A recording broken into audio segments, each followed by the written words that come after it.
Look at, look at, it's freaking bats. I love Halloween. Hello everybody and welcome back to my channel. If you don't know who I am, my name is Viridiana, but you can call me V. Lately, I have been feeling like something was missing from my channel, but I couldn't figure it out. I was like, what? I was like, I need a little something to spice up my channel. And then I started watching Bailey Sarian. And if you don't know who that is, I totally recommend her. She definitely inspired me to create my own version of what she does, which is what I'm about to do. She talks about murders, true crime, and she does her makeup while she talks about it. And she really just made me tap into my spooky, true crime, makeup loving self. And here we are. Welcome to the first episode of Murder and Makeup.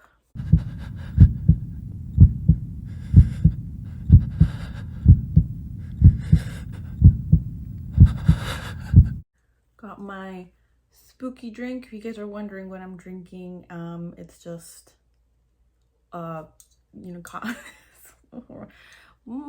it's caramel with oat milk and caramel creamer, and then I sprinkled some pumpkin spice in it on top. Can't see, but it's good. And if you're wondering where I got this, because I always wonder where people get certain things and they never say it, I actually got this at Ross like 4 years ago. So okay, so let's go ahead and get started. I do not have my base on, so let me do that now. Today we are going to be talking about the first female serial killer, well, that's been recorded at least.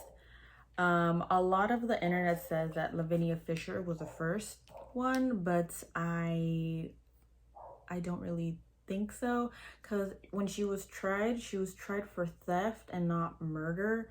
And this woman that we're about to talk about, her name is Jane Toppan.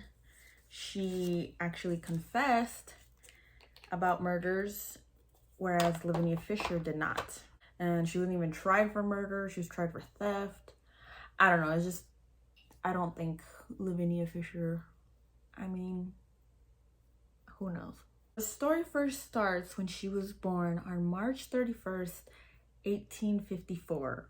Yes, in Boston, Massachusetts. And she was born a poor Irish immigrant. She had a younger sister named Delia, and her mother was named Bridget Kelly, and her mother actually died of tuberculosis when Jane was only a year old. Her birth name was actually Honora Kelly, but then obviously she got adopted, and that looks crazy.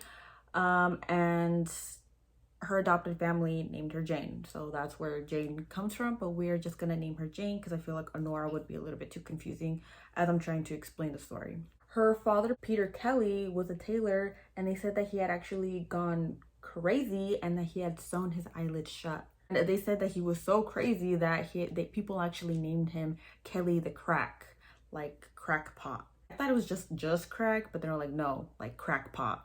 I don't know if it was short for crackpot, I don't know, but it was just Kelly the Crack because he was so insane. The story goes on to say that the dad tried to raise the girls, but eventually stories would arise saying that he would actually abuse them. And there were other stories saying that he would pass them off to his mother, which is their paternal grandmother, and it was then said that they would put them in an orphanage for reasons I don't know. I couldn't really find anything on that, but most of the stories do say that it was their dad who eventually abused them, and then he sent them to an orphanage, and the orphanage was called the Boston Female Asylum. Jane was eventually adopted to a Mrs. Anne C. Toppan, and that's when they changed her name from Honora to Jane. They actually tried passing her off as a Italian girl because of the Irish stigma that was happening back then. And instead of caring for her, they turned her into the family servant, which was kind of sad, but I think eventually she liked it. Now, if you're wondering what happened to Delia, Jane's little sister, she was actually sent to the streets and she became a sex worker and an alcoholic and eventually died from that. Now Jane is in school and a lot of people were saying that she was doing really well, but that she was displaying some sort of sociopathic like tendencies, and a lot of people were kind of like a little worried. And the thing that she did the most was lie. She lied all the time. She would tell lies like her father was sailing across the world, her sister married an English nobleman, and that her brother was decorated in Gettysburg by none other than Abraham Lincoln. So yeah, so she didn't have a brother, so that was weird. But obviously, like, people probably just didn't know that and they probably believed her. Oh, Jane is now 18 and she has been freed from her indenture of being the family servant, and her father her foster dad gave her $50, which would now translate to around probably almost $1,000. She actually wanted to stay as the family servant, so she continued living there, cleaning and doing a bunch of stuff for the family. Eventually, Anne died, which is the foster mom. She died and she left Elizabeth, her biological daughter, in charge. And it was said that Anne treated Jane very poorly, but that Elizabeth didn't. She actually treated her better than her mother did. So that's pretty sad too. So they basically just adopted Jane just so they can have a servant. And who knows if they probably even paid her. They probably just paid her until now when she was 18. So imagine just being the family servant and not being part of the family. That's pretty sad. And then having the lady that adopted you treat you bad. That sucks. And Elizabeth got married, and she got married to a church deacon, and his name was Ormel Brigham, like that, but it's, Brigham. And they actually took over the household. And then eventually something happened between Ormel and Jane, and they had a falling out. And then Jane actually moved out. She lived in that house for 20 years and she moved out because something happened between them. What was it? I have no idea. Internet didn't really say much about that. They just said they had a falling out and it just caused Jane to move out. So let's fast forward a little bit. Jane is now 33 and attending Cambridge Hospital because she was training to become a nurse. It's kind of scary. Like, someone that you're supposed to trust and feel safe with, a nurse or like a doctor, ends up like murdering you. And here in the hospital is where she actually got her nickname. I cannot talk. Nickname, Jolly Jane. It's because she displayed her personality very friendly and outgoing and super compassionate, and later that all changes. It was actually said that Jane would falsify a lot of patient like medical records so that she can keep them there longer, because she says she got along with them so well that she just wanted to keep them longer and just keep talking to them. So she would falsify a bunch of records and be like, oh no, they're still sick, they need to be here just a little bit longer.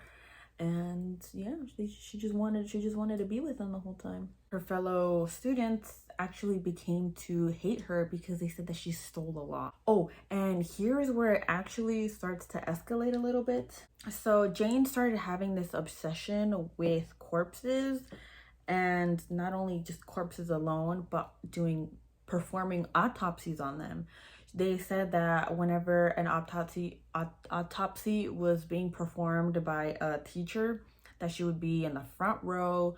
Some people even said that she was smiling as like the doctor or the teacher would cut into the body, whereas other people would just turn away, because someone's cutting into a human being and you're not used to seeing that, so you're gonna get sick, But Jane, little Miss Jolly Jane over here, was enjoying that, and she was just like smiling, and people would look at her and they'd be like, whoa, what's going on? And some of her superiors were actually saying that she was just a little bit too obsessed with death. But what the administration didn't know was that Jane was actually performing these secret autopsies herself. Like I said, she was a little bit too obsessed, and watching autopsies being performed by teachers, she thought she would try it herself in secret. And yeah, she loved it. She loved watching it, and she loved doing it herself. It was also said that Jane would experiment on patients. They said that she would use morphine, a combination of morphine and atropine, or just morphine alone or atropine alone, but she would mostly mix the two together. Morphine is used to treat moderate to severe pain, and it can also cause respiratory distress, and even in high doses, it can cause death. Atropine is used as a muscle relaxant. Can you see why she would mix those together now? For some reason, Jane felt this intense, strong hate for elderly patients. She said that they were useless and that they were just not worth keeping alive. She killed at least a dozen patients with opiates. And opiates are a pain relieving drug.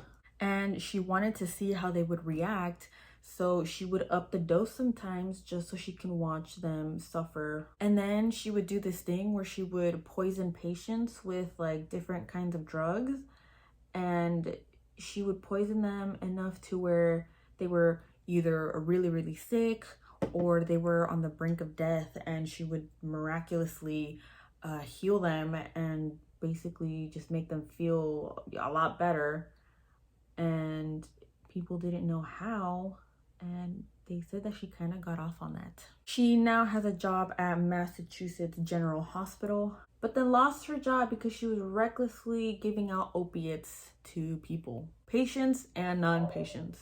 So because Jane kept getting fired from all her jobs, she thought it would be a good idea to become a private nurse for the wealthy family, you know, the family that was so rich that didn't want to go to the hospital, and thought, why don't we just hire a nurse? That way when we get sick, she's here and we don't die quick.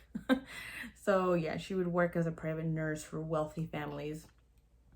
And doctors would actually even recommend her, even though probably not the ones that fired her, but the ones that like knew her as a nurse. They'd be like, yeah, like she's great, I totally recommend her, she's amazing, when in reality she wasn't. This part is crazy too.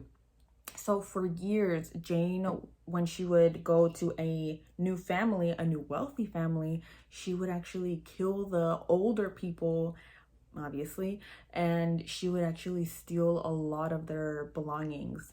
And she never got caught doing it either, which I find extremely weird, because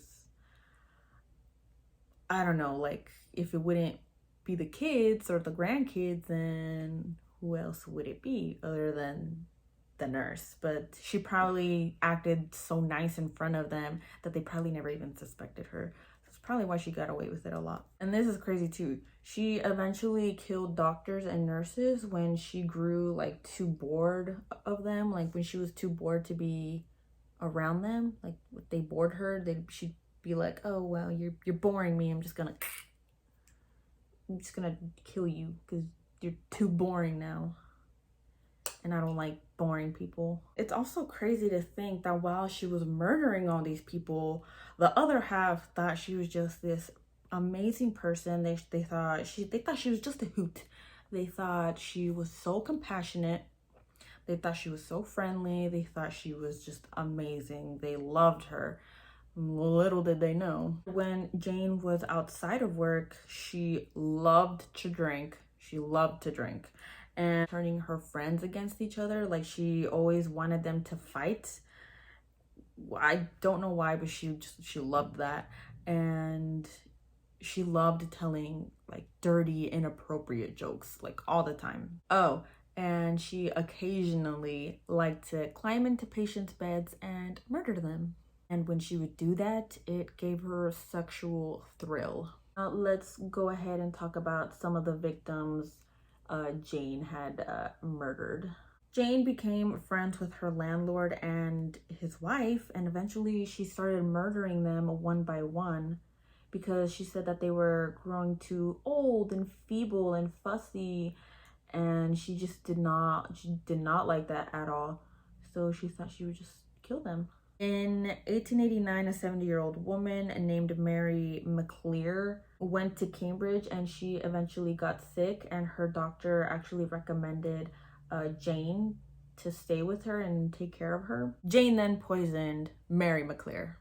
A month later, Jane kills a good friend of hers because she wanted her job as a matron in Dining Hall, St. John's, give me a sec, St. John's Theological School in Cambridge.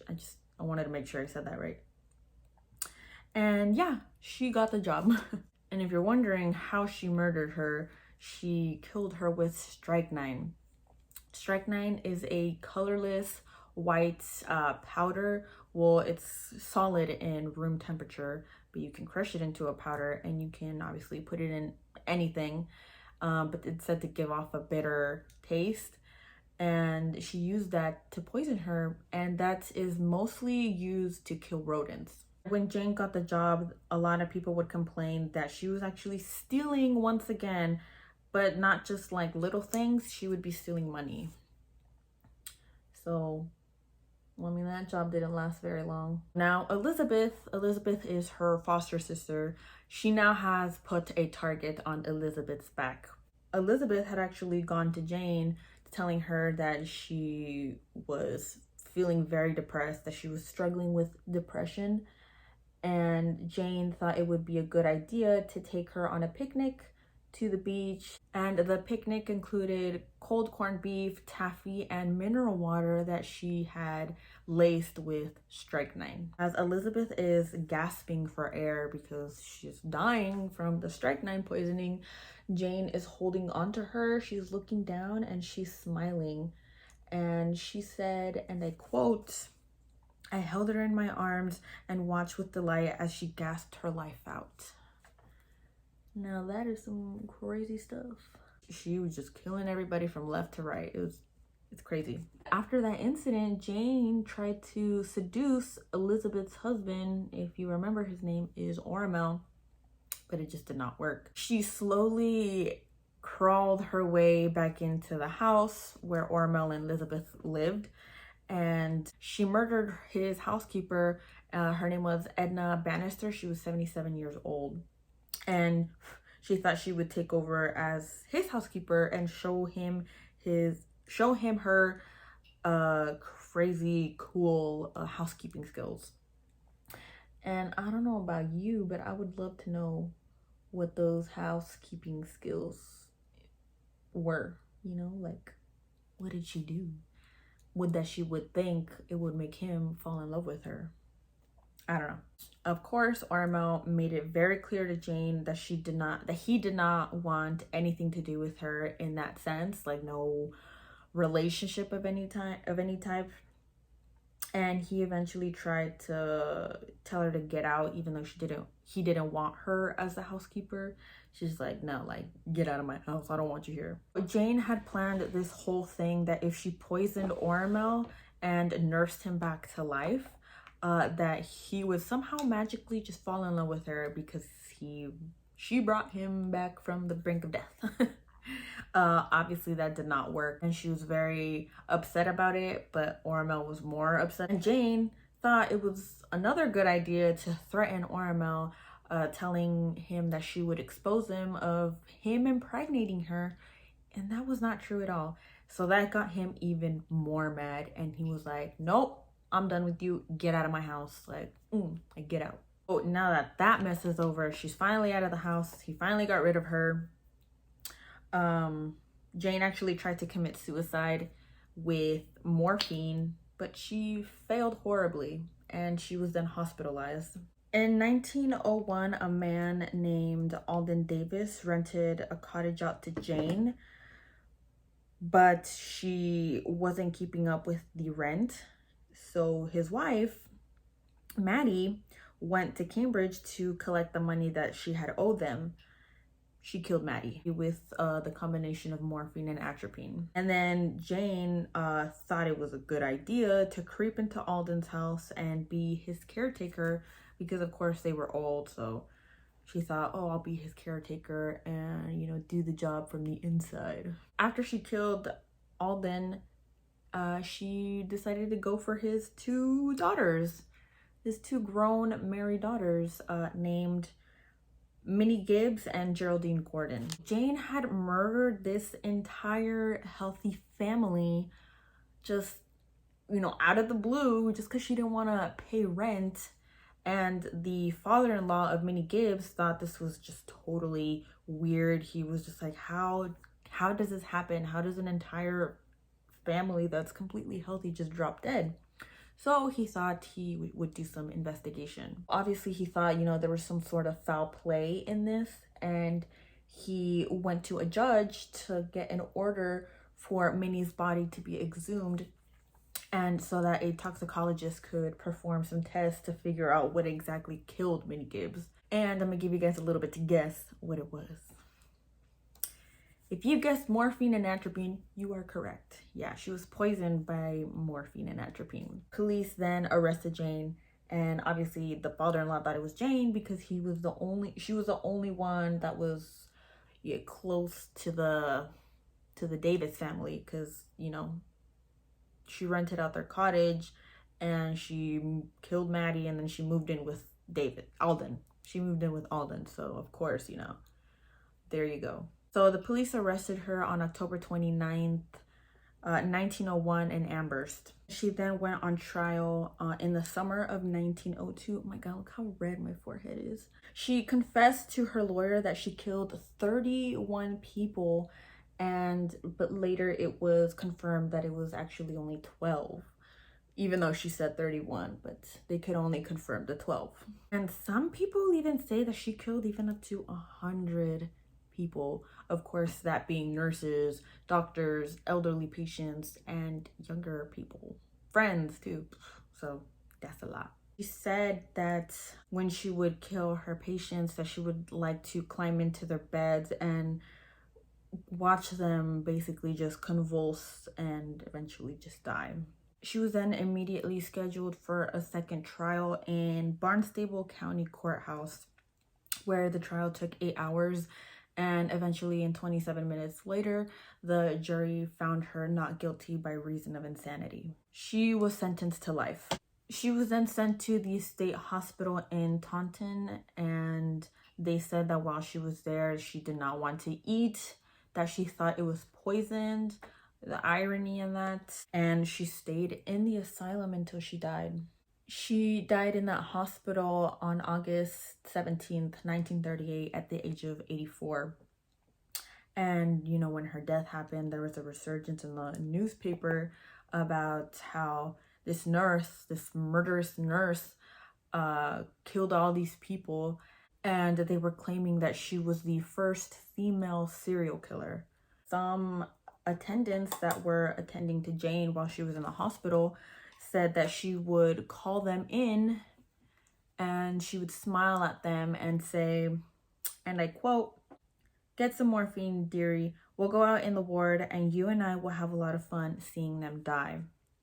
And can you imagine the face of these doctors and nurses when she said that? It's like, wow, it's crazy. And yeah, she was a crazy old bat. Obviously, you know, if I missed anything, let me know. I did look at several articles just to confirm certain things, and a lot of it was, you know, what I just told you guys. So, but like I said, if I missed anything, you know, of course, let me know. If you guys want me to talk about a specific case, I will not be doing the very well-known cases like Bundy and Gacy, Dahmer. There are so many people that have talked about them already. I just don't want to, even though they're fascinating. I'm not like a crazy fan of them, but just what they did is just like, wow, you know, like it's crazy. I will be talking more about cases that are unsolved, of course solved. A lot of, you know, not very well-known cases. I do already have several in mind. But like I said, if you guys have any type of cases that you didn't even hear of, I probably haven't heard of please go ahead and tell me the name and I will look it up myself. I am very curious to see what other cases I have no clue about. Let me go ahead and finish my makeup and I will be right back. Okay, so I am back now. I was hoping I would finish the video as I finished my makeup, but I got pretty close. I'm working on it. I will try to post every Friday, and I chose Friday because I was like, hello, it's the end of the week. Maybe some people just want to get home, relax, maybe listen to some true crime while also watching a makeup tutorial. I don't know. Of course, you don't have to watch, you can just listen. Yeah, that's why I say Friday. So I did just get a new job, so I'm super excited for that. I don't know my schedule yet. Hopefully I will have like certain days off that I can film before Friday, so I can have this up on Friday. I will most definitely try to film every single week because I don't want to be like how I used to be, where I would post one time and then I would be like MIA for like a month. Yeah, I don't want to do that. So I will try to stay consistent because this is something that I could really get into and really love, because this is something that I love to do, both true crime and makeup. So I thought, why not just combine the two? And who likes my nails? They're ghosts. They're already growing out. So cute. Yes, I did them myself. I hope you guys like the backdrop. It is a work in progress. I hope I covered everything that I needed to say. I hope you guys enjoyed this video. I hope you guys have a great week and a great week. And I will see you guys in the next video. Bye.